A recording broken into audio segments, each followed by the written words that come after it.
รัฐมนตรีกระทรวงการเงินพร้อมคณะลงเกิดไหวพบปะเยี่ยมยามสุขยูเวียกงานอยู่ทั้งแขวงหลวงน้ำทา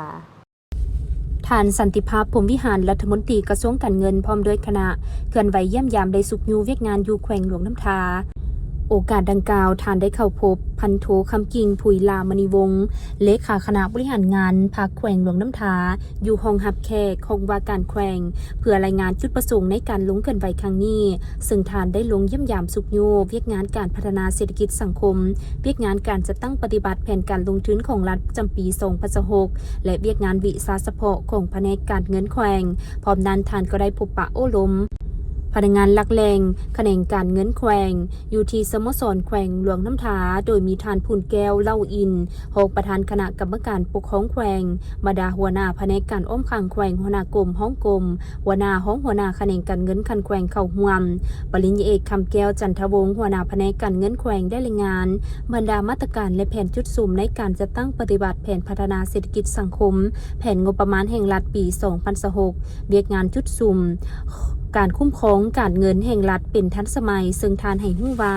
ในระยะที่ผ่านมาได้มีการปรับปรุงโครงสร้างเศรษฐกิจไปตามทิศการหันเป็นอุตสาหกรรมที่ทันสมัยโดยการนำใช้เทคนิควิทยาศาสตร์เทคโนโลยีและนวัตกรรมใหม่เข้าในการผลิตการบริการเพื่อยกสูงสมรรถภาพการผลิตสร้างมูลค่าเพิ่มให้สูงขึ้นและสินค้าให้มีความหลากหลายการหันการผลิตแบบดั้งเดิมไปสู่การผลิตแบบทันสมัยโดยการบริหารที่มีประสิทธิภาพสูงในปี2026ร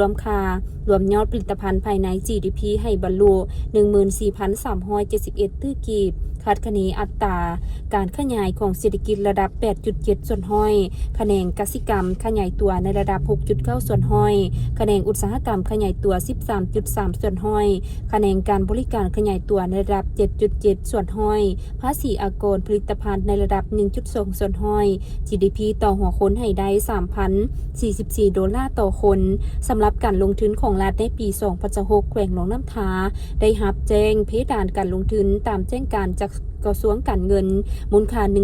191.22 ตื้อกีบในนั้นบ่วงทุนปกติ21ตื้อกีบบ่วงทุนเป้าหมายเฉพาะ 11.1 ตื้อกีบบ่วงฟื้นฟูภัยพิบัติ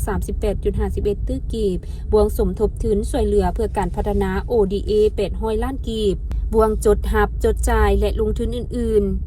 15.16 ตื้อกีบบวงพัฒนาส่วนบทและลืบล้างความทุกข์ยาก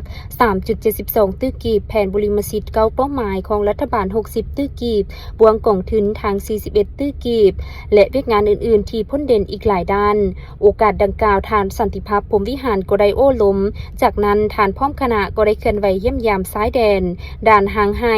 ด่านปังไห้และศูนย์ส่งเสริมการลงทุนโครงการส่วนนิคมแบบครบวงจรลาวจีนจิงกูอยู่เมืองสิงห์ตื่มอีก